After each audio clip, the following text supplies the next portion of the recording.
face to face in Rio. Yes, yes. Yeah, yeah. I'm really So, looking forward to that. yeah. Are you excited to come to Rio then? Absolutely. I've only visited Brazil once, Mm, and I was working there, and I didn't manage to get to Rio because I had to come back to Europe very I see. quickly. So this will be my very first time. Nice. In Whereabouts did you go the last time you were here? I went to Sao Paulo and I went to Mm-hmm. Recife, Okay. and so this time I'm going to be able to add Rio Rio. to my Yes. list. Yeah, did I say it right? Yeah, I was going to mention that. Well done, Okay. Rio. Yeah, that's how us cariocas say. Yeah, great. So, can you tell us more about the your book, Jamie Video Telling? Why did you decide to launch this book, and what is it about? And I bought it, by the way. It's excellent. What's the book about for those who haven't bought the book yet? Well, I'm a YouTube potato, and most people know what a couch potato is, but I'm a That's right. YouTube Yeah. potato. Mm-hmm. So I'm addicted to YouTube, and I've been curating YouTube and trying to find videos, or rather stories, trying to find good stories on YouTube. And as a teacher, and as somebody who's very passionate about video and story, I like to use the stories that I find on YouTube. I mean, you call them videos, you call them stories. Where that's it's six and a half a dozen, but I always think of them as stories. And basically, video telling is a book of 45 stories, short stories, designed for teachers to tell in the classroom, each one based on the narrative of a video that I found on YouTube. And that's what it's all about. It's Mm-hmm. teaching through story, teaching through Yeah. storytelling. Do you personally like viral videos? Those videos that we are tired of watching over and over again, or are you more of a different, unusual video? I don't really judge a video by its views. Mm, Some videos that are viewed millions and millions of times will make me go, hmm. And sometimes I find a video that's been viewed just 100 times that makes me go, ooh. It all depends on the story for me. That's what I just mentioned. It's for me, it's all about a really good story. Sometimes a video will develop its story because of the mm-hmm. number of times that it's viewed. What your lesson plan that you created, Cecilia, a few months ago. Yeah, on the interview, yeah, the BBC interview. That was a viral Yeah, video. it was. There And it was was. just like this one. Maybe it was a correspondent being interviewed over Skype, Mm, and two little kids walked in, followed by what everybody assumed to be the nanny. And that was a very interesting story, and that's one that I use. I use a technique which I call a video dictogloss. In fact, some people already use a technique called a video dictogloss, but I don't think that it's maybe a different technique. What I refer to as a video dictogloss what? is Can when you you just show explain? your students. Hmm? Mm. Can you explain it? Yeah, it's a very, very simple activity. You show students a short video with a strong narrative, Mm. usually something with a strong visual narrative, to try to focus less on what people are saying. And you're trying to focus on the story, and you ask students to write what they see. In other words, put the video narrative into words from the very start to the very end. And it's a very, very simple way to use video. It's possibly one of the simplest ways that I know. Mm-hmm. And yet it took me years, 15 years to realize that this is a really, really powerful way to use video. If we watch the video that we just described, and if we put that into words, our words will be completely different. You might decide to write a huge text. I might decide to write a very short one. You might decide to find your own story in it. It might remind you of something. It might remind you of a childhood memory or a different video that you've seen. We find ourselves in the narrative. And once everybody in the class has constructed a text, has written a text to put their narrative, the one they see in the video, into their own words.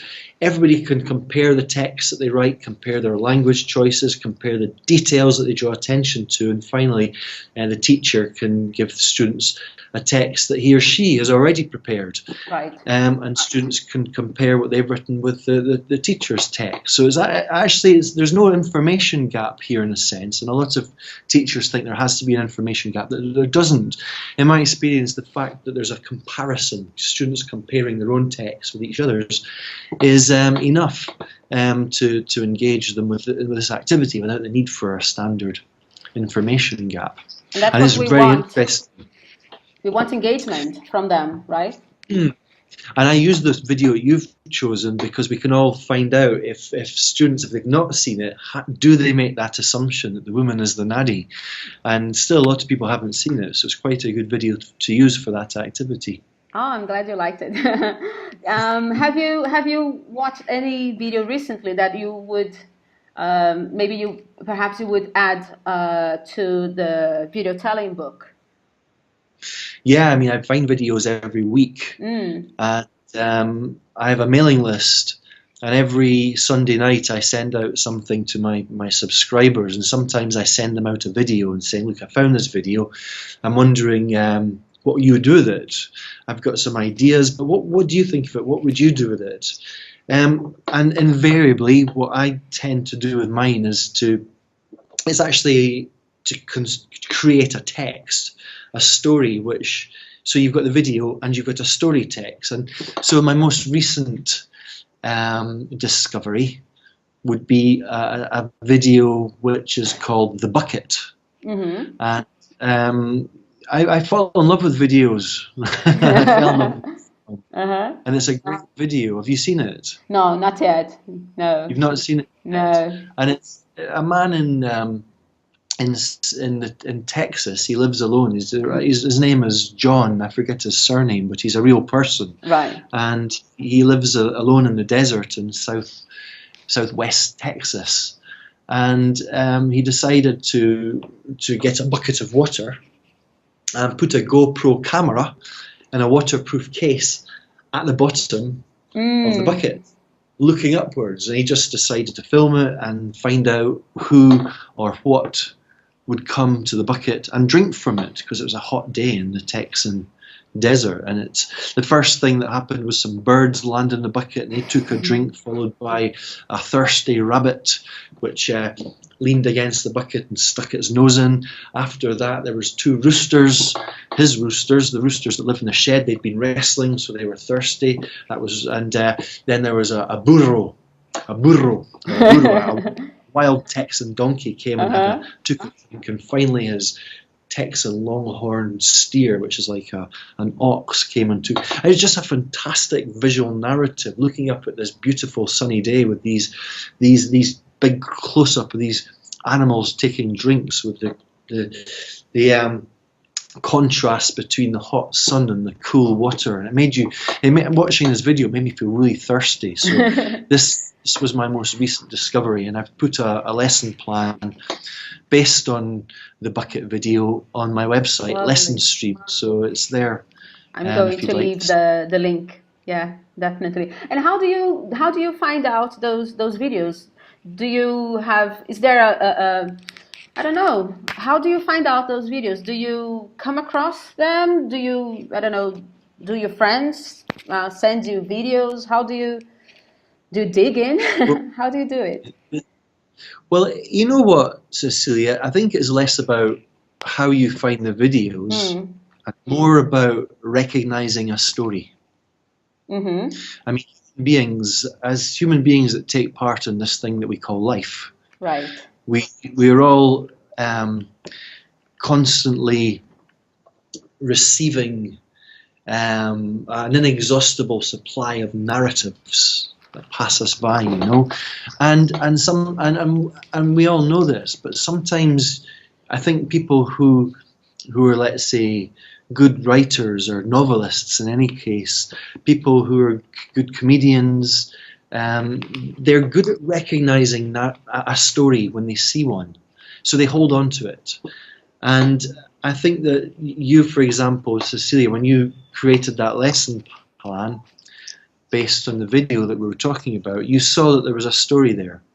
And I think that when teachers, a lot of teachers, when I work with them in workshops and I show them some of the activities, and then I ask them to think of any good videos that they've seen recently that they could maybe use in the classroom, they go, yes, there is one.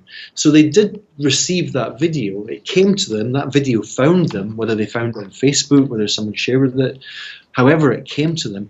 It came to them, but they didn't consider using it as a story.